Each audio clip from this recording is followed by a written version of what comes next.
মতে করি দে তোর আখির ঝুমুরা সরগর তরা, মতে করি দে তোর বেনির গজরা উদিয়া তরা।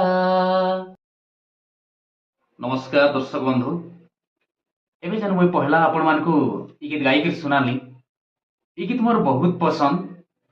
আর এই গীত কেতেবেলে আমি শুনুথিলু যেতেবেলে কি দূরদর্শন আমি মানে সবু দেখুথিলু, তো সেতেবেলে କାର୍ଯ୍ୟକ୍ରମ ସବୁ ଶୁଣିଲା ବେଲକେ ଇ ଗୀତ ବାଜୁଥିଲା। ଇ ଗୀତକେ ମୁଇଁ ଶୁଣବାର୍ ଲାଗି ବହୁତ ଖୋଜୁଥିଲି, ଅପେକ୍ଷାରେ ବି ଥିଲି। ଇ ଗୀତକେ ମାରି ଦେଖିଲେ ନେଇ ଆସୁଥାଇଁ। ତାପରେ ଦେଖୁ ଦେଖୁ ହେତକୁ ଆଶିଷ କୁମାର ଆଜ୍ଞାଙ୍କର ଗୋଟେ ଭିଡିଓ ଆମେ ଶୁଣବାକେ ପାଇଲୁ। ସେ ଭିଡିଓରେ ଆଶିଷ କୁମାର ଆଜ୍ଞା ଇ ଗୀତ ଗାଇଲେ। ସେ ଗୀତ ଯେତେବେଲେ ଗାଇଲେ আর ଟିକେ ବହୁତ ଉତ୍ସାହ ଲାଗଲା ଯେ ଆରେ ଇ ଗୀତ କେନ୍ତା କଲେ ଆଇବା ବୋଲି। ତାପରେ ଯେତେବେଳେ ଆମେ ଏଇ ଗୀତ ଦେଖିଲୁ ଆଶିଷ କୁମାର ଆଜ୍ଞା ଗାଇଲାଟା, ତାପରେ ମୁଇଁ ତାପରେ କଥା ପକାନି ଇ ଗୀତ ମୁଇଁ ଯେତେ ମାରଲେ ବି ନାଇଁ আসবার ନେଟ୍ ଥି, କାଣା ମାରଲେ একচুয়ালি ଆଇବା। ତାପରେ ଆମର ଗୀତକାର କଣ୍ଠଶିଳ୍ପୀ ଆମର ଭାଇ ଗିରଧାରୀ ପୁଞ୍ଜି କହିଲେ ଯେ ଇ ଗୀତ ଇହାଦେ ଦାଦା ପୁରା ରାସ୍ତାରେ ଅଛେ, ପୁରା ମାରଲେ আসବା, ସମସ୍ତେ এই ଭିଡିଓ ଦେଖୁଛନ୍, ଇହାଦେ ଭାଇରାଲ ହେଇଛେ। ସେତେବେଲେ ହେନ୍ତା କହିଲେ ସେ, ହେନ୍ତା ଯେତେବେଲେ କହିଲା କେ ମୁଇଁ ବୋଇଲି ହଉ ଠିକ ଅଛି ଟିକେ ମାର। ତାପରେ ଗୀତ ଆଇଲା, ବହୁତ ଖୁସି ଲାଗଲା। ତାପରେ ହେତକୁ ମୁଇଁ ବହୁତ ବହୁତ ଶୁଣଲି ସେ ଗୀତକେ, ଆର୍ ଚାହିଁଲି ଆପଣ ମାନଙ୍କୁ ଟିକେ ଶୁଣାବାର ଲାଗି। ଇ ଗୀତ ଆପଣ ମାନଙ୍କର ପସନ୍ଦ, ମୋର ପସନ୍ଦ, ଆର୍ ବହୁତ ସୁନ୍ଦର ଗୀତ ଏ।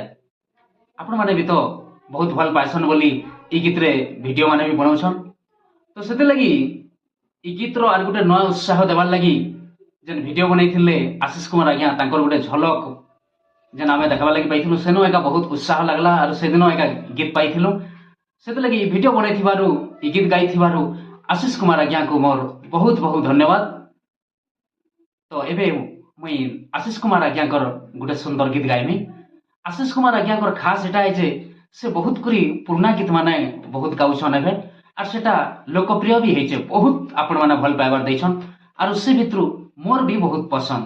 ତ ଆଜ୍ଞା ଯେନ୍ ଗୀତଟେ ଗାଇଥିଲେ ସେ ମୋର ପସନ୍ଦର ଗୋଟେ ଗୀତ ମୁଇଁ ଗାଇକିରି ଶୁଣଉଛେ ଆପଣ ମାନଙ୍କୁ।